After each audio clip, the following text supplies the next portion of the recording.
دوستان عزیز توجه بفرمایید.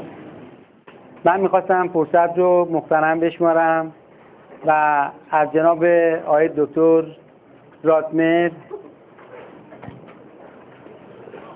از جانب خودم و همه دوستانی که در 8 دوره گذشته در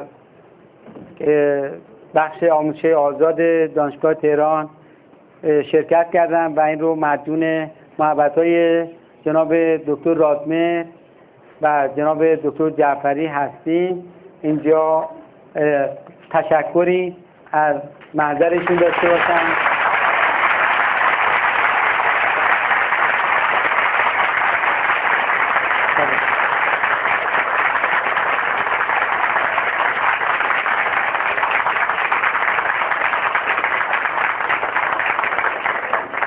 و انشالله با محبت‌هایی که بازم از سمتشون متوجه ما خواهد بود ادامه دوره هامون رو انشالله خواهیم داشت.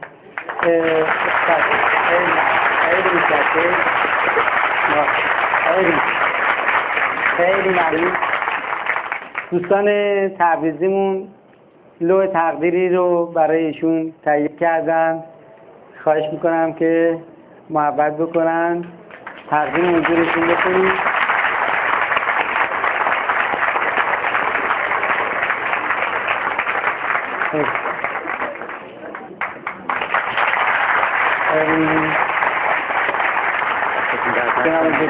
البته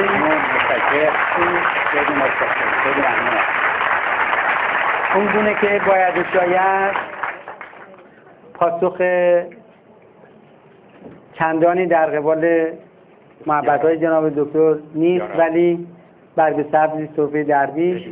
حالا ما هم خودمون به سهم خودمون انشاءالله در جای خودش سعی خواهیم کرد که جواب محبت‌های ایشون رو داده باشیم. خیلی متشکرم و ممنون از جناب. ممنون. خیلی ممنون. یک بار خیلی متشکرم. خیلی متشکرم. خیلی ممنون هستم از همه. من فکر میکنم که خب باعث افتخار بوده که استاد طاهری تونستیم که در این قسمت در آموزش آزاد دعوت کنیم و تشریف بیارم و انشالله که بتونیم که این دوره ها رو ادامه بدیم. خیلی ممنون هستم. خیلی ممنون. خیلی ممنون.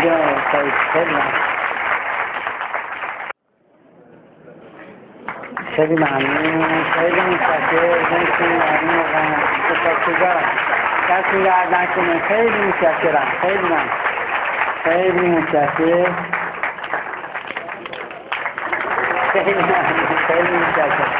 شکرگزار شرمنده. خیلی ممنون. خیلی متشکرم. خیلی ممنون. خیلی متشکرم. واقعا سپاسگزارم. دستون درد نکنه. خیلی ممنون. خیلی متشکرم. سپاسگزارم. من همیشه مشغول محبت‌های دوستانمون علاوه خصوص دوستان تبریزیمون بودم و هستم و فکر می‌کنم که خیلی متشکرم. ممنون. بله، 10مین نمایشگاه بین‌المللی تجهیزات پزشکی در واقع بازار امتنان و سپاس از حضورتون در خصوص شرکت به اصطلاح مجموعه فرapزشکیمون فرادرمانیمون که در تبریز با کمک دوستان تبریزی انجام شد. لوح تقدیر البته اینو میباشید برای خودتون نگه می‌داشتین چون زحماتشو خودتون کشیدین. برای دستون درد نکنید. خیلی ممنون. خیلی ممنون. خیلی ممنون. خیلی ممنون. سپاسگزارم. دستون درد نکنید. بله من خیلی ممنون. بله من قول داده بودم، هنوزم سر قولم هستم، ولی در واقع هی دنبال شرایط بهتر میگشتیم و بازم همینطور، ولی حتما چشم به روی چشمم این کار رو خواهیم کرد. خیلی خیلی متشکرم. خب در ادامه صحبتامون در واقع بحث روی